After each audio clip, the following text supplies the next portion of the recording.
जय हिंद बच्चों। आज के इस वीडियो का पहला प्रश्न है, भारत स्थित है। ऑप्शन ए है उत्तरी ध्रुव में, उत्तरी गोलार्ध में, दक्षिणी गोलार्ध में या उत्तरी एवं दक्षिणी गोलार्ध में। इसको हम समझने का प्रयास करते हैं।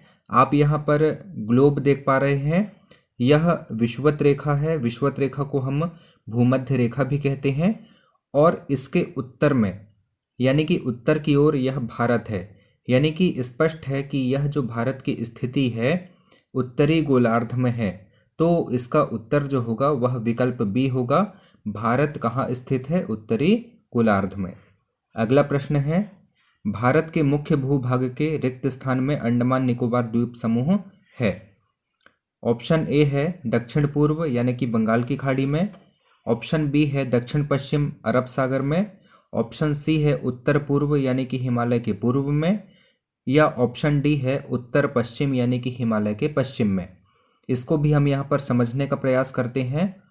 आपको याद रखना है कि मानचित्र में ऊपर की दिशा हमेशा उत्तर दिशा को प्रदर्शित करती है, नीचे की ओर की दिशा दक्षिण को प्रदर्शित करती है, दाहिनी ओर पूर्व एवं बाईं ओर पश्चिम दिशा प्रदर्शित होती है।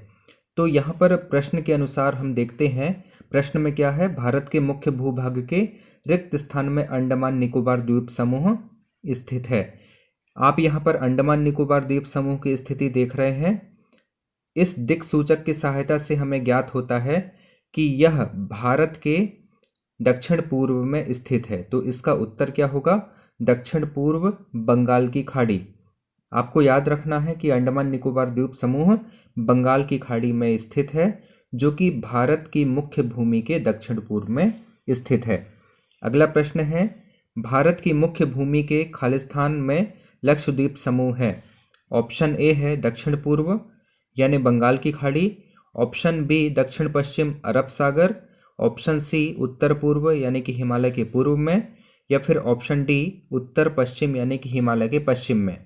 तो बच्चों इसका सही उत्तर है भारत की मुख्य भूमि के दक्षिण पश्चिम में यानी कि अरब सागर में लक्षद्वीप समूह स्थित है।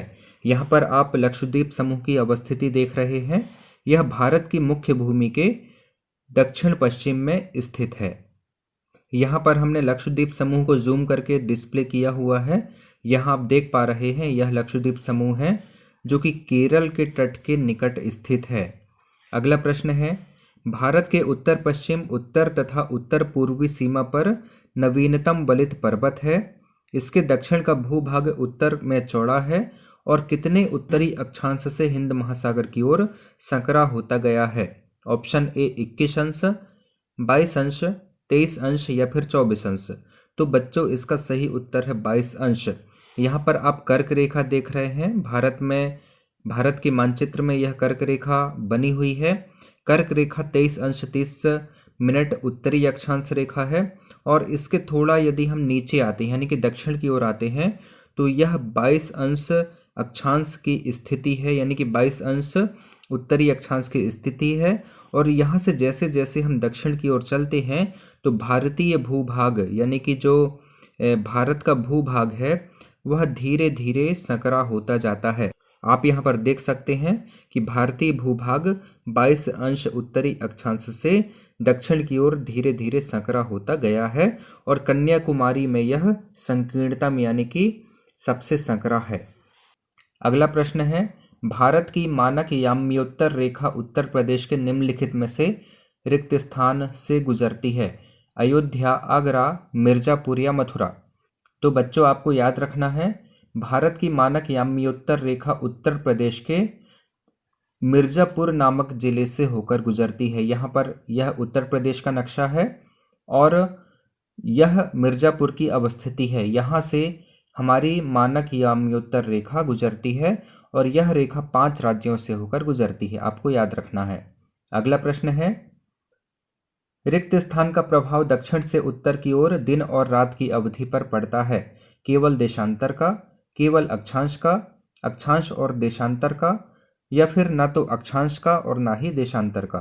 तो आपको याद रखना है कि केवल अक्षांश का प्रभाव दक्षिण से उत्तर की ओर, दिन और रात की अवधि पर पड़ता है, यानी कि देशांतर का प्रभाव दिन और रात की अवधि पर नहीं पड़ता, केवल अक्षांश का ही प्रभाव दिन और रात की अवधि पर पड़ता है। यहाँ आप देख पा रहे हैं, यह पृथ्वी का चित्र बना हुआ है। इस तरह से सूरज की किरणें पड़ रही हैं और उत्तरी ध्रुव से लेकर दक्षिणी ध्रुव पर अलग अलग स्थानों में सूरज की किरणें कहीं सीधी तो कहीं तिरछी पड़ती हैं और इस कारण इसका प्रभाव जो है दिन और रात की अवधि पर पड़ता है।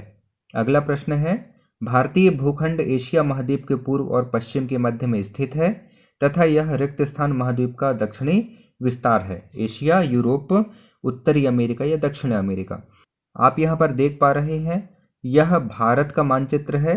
इसके पूर्व और पश्चिम में एशिया महाद्वीप विस्तृत है और यह भूखंड यानी कि भारतीय भूखंड एशिया महाद्वीप का ही दक्षिणी विस्तार है। आप यहाँ पर देख सकते हैं कि यह जो भारत है एशिया का दक्षिणतम विस्तार है। अगला प्रश्न है, दक्षिण का पठार रिक्त स्थान महासागर में शीर्षवत फैला हुआ है, प्रशांत, हिंद, अटलांटिक या आर्कटिक। तो आपको याद रखना है इसमें कि दक्षिण का पठार, ये आप देख पा रहे हैं, ये दक्षिण का पठार है, यह हिंद महासागर में शीर्षवत फैला हुआ है। अगला प्रश्न है, भारत में द्वीप समूहों की संख्या है 1, 2, 3 या 4। तो बच्चों इसका सही उत्तर है 2।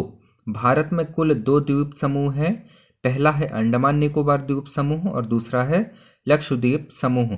अंडमान निकोबार की अवस्थिति यहाँ पर है और लक्षद्वीप समूह की स्थिति यहाँ पर है।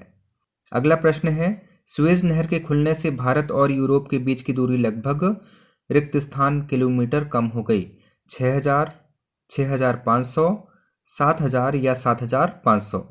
तो इसका सही उत्तर है 7000 किलोमीटर, यानी कि सुएज नहर जब 1869 में खोली गई थी तो इसके फलस्वरूप भारत और यूरोप के बीच की दूरी लगभग 7000 किलोमीटर कम हो गई। कैसे हो गई, यहाँ ध्यान दीजिए। जब भारत से और यूरोप तक पहुंचा जाता था तो सुएज नहर के निर्माण के पहले इस तरह के मार्ग का अनुसरण यहाँ पर किया जाता था और जब सुएज नहर खुल गई तो इस स्थान से आना जाना होने लगा, यानी कि यह जो पॉइंटर आपको डिस्प्ले कर रहा है यहाँ पर, यहाँ से सुएज नहर का निर्माण किया गया और 1869 में इसको खोला गया, जिसके फलस्वरूप भारत से यूरोप तक आवागमन इस मार्ग से होने लगा। आपको याद रखना है कि सुएज नहर भूमध्य सागर और लाल सागर को जोड़ती है। तो बच्चों इस वीडियो में इतना ही। जय हिंद।